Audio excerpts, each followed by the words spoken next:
时隔13年，被欧盟视为叛逆者的匈牙利再次担任欧盟轮值主席国。掌舵的第二天，匈牙利总理欧尔班紧锣密鼓的外访，为俄乌冲突斡旋。这场穿梭外交招来了欧盟成员国的冷眼相待，包括冷落匈牙利接下来作为轮值主席国主持的一系列会议。那作为欧盟和北约成员国的匈牙利，为何违背主流政策，坚持俄乌和平谈判呢？欧盟围绕俄乌冲突的博弈又会如何收场呢？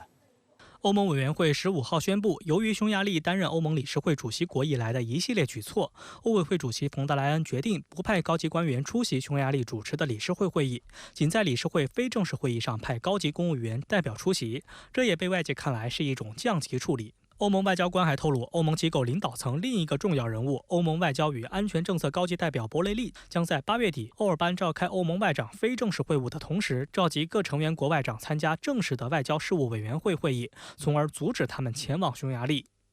美国政治新闻网称，按惯例应在轮值主席国举行的欧盟外长非正式会晤，本是欧尔班扮演欧盟大外交家的良机，但大多数欧盟国家不愿意为他捧场。英国金融时报援引欧洲官员的话指出，有人甚至私下提出抵制在匈牙利担任欧盟轮值主席国期间举行的所有部长级会议，或是完全剥夺其轮值主席国地位，这些都是前所未有的举措。我们很遗憾的是看到了欧盟它在乌克兰危机以及对俄政策的立场上，还是秉持了一种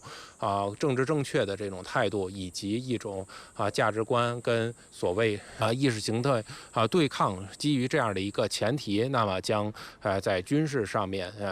帮助乌克兰取得所谓的这个胜利，将俄罗斯逼到谈判桌，作为他们解决问题的这样的一个立场的方法。对于欧盟的孤立行为，匈牙利方面批评这是赤裸裸的政治偏见。匈牙利欧盟事务部长博考表示，欧委会不能挑选他想要合作的机构和成员国。触发欧盟内部近期对匈牙利针锋相对的原因是，欧尔班这半个月来未获欧盟授权的穿梭外交。7月1号，匈牙利刚接任欧盟轮值主席国，第二天，欧尔班就展开了针对和平解决俄乌冲突的外访，在半个月内先后访问乌克兰、俄罗斯、中国和美国。匈牙利总理首席政治顾问巴拉兹表示，欧尔班已向欧洲理事会领导人书面通报了近期谈判情况、第一阶段维护和平的任务以及匈牙利的建议，称关于解决乌克兰危机的和平计划已摆在欧盟所有成员国领导人的桌面上。尽管匈牙利的穿梭外交努力被欧盟所冷落，但乌克兰方面在推动举行第2次和平峰会上的举措出现变化。乌克兰总统泽连斯基15号表示，乌方目标是在11月制定出一个完全成熟的计划，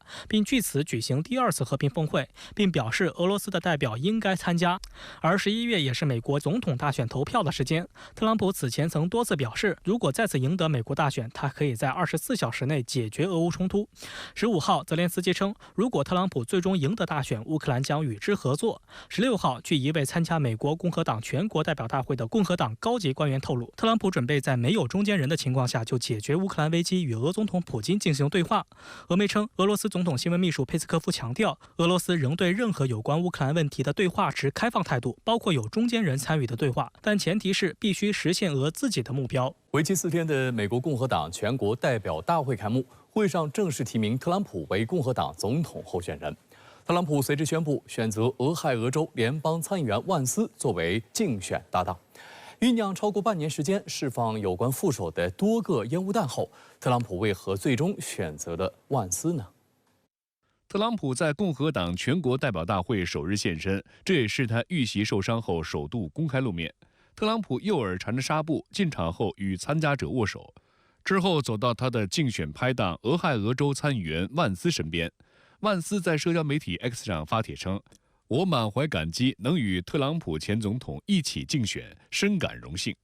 早在今年初，特朗普就多次暗示马上公开自己的副手人选，美国媒体也列出了热门人选名单，万斯榜上有名，但没有被舆论排在第一顺位。为何他能够最终脱颖而出，引发外界高度关注？万斯1984年8月出生于俄亥俄州，自小父母离异，母亲患有严重的毒瘾，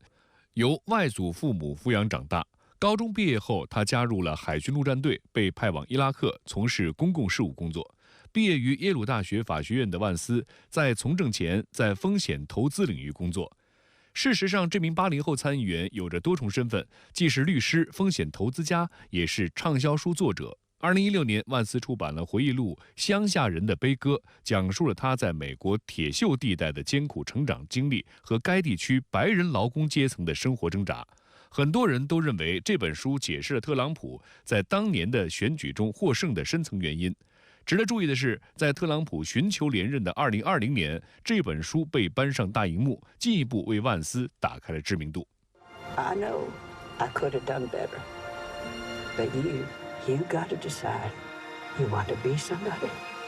or not. 据悉，特朗普是在社交媒体发布副总统人选消息前20分钟才致电万斯，询问他是否愿意出任副总统。这点，万斯在接受媒体相关采访时也得到了验证。When the president called me today to actually formally offer me to become, the vice presidential nominee, which just sounds crazy. My son, my 7-year-old son, was sort of making noise in the background. I'm getting so embarrassed. But then he actually has me put my 7-year-old son on the phone. It's a moment I'll never forget. 万斯在采访中也再次回应了自己过去攻击特朗普的黑历史，并为自己进行了辩解。I bought into the media's lies and distortions. I bought into this idea that somehow he was going to be so different, a terrible threat to democracy. President Trump did a really good job. And I actually think it's a good thing when you see somebody you were wrong about him, you ought to admit the mistake and admit that you were wrong. 消息人士透露，特朗普原本对副总统人选一直犹豫不决，直到最近，他和自己最亲密的顾问2个儿子私下会面，讨论竞选搭档的问题。据悉，万斯与小唐纳德·特朗普私交不错，因而关键时刻被力荐。外界分析，鉴于万斯在铁锈地带的小镇长大，可以有效吸引工薪阶层选民，以确保摇摆州俄亥俄州的关键选票。另外，万斯的妻子乌沙·齐卢库里是印度移民的后代，可以吸引少数族裔选民。还有学者认为，万斯的政治信念是将孤立主义与经济民粹主义相结合，这与特朗普的政治信念相合，并使两人与共和党的保守派产生分歧。此外，正当壮年的万斯也有助于为共和党的这场竞选注入年轻的血液。Part of the reasoning was because J.D. Vance had secured relationships with a number of Silicon Valley tech moguls, including David Sachs, who's speaking later tonight. This was a huge coup for Donald Trump. This is a world that he had never really ventured up into. 80后的万斯如果胜选，将是美国史上第3年轻的副总统。外界认为，他能与78岁的特朗普以及竞逐连任81岁的拜登的高龄形成强烈对比，甚至有望4年后代表共和党角逐总统。And in choosing such a young person to be on the ticket with him, there's an unavoidable implication that Trump has sort of chosen an heir, chosen someone to take the mantle of that MAGA movement and go forward with it. 不过，虽说是新一代保守派的代表冉冉升起的新星，但万斯的政治经历仅2年。最新的民调显示，66%的登记选民根本不知道万斯是谁，或不知道该如何评价他。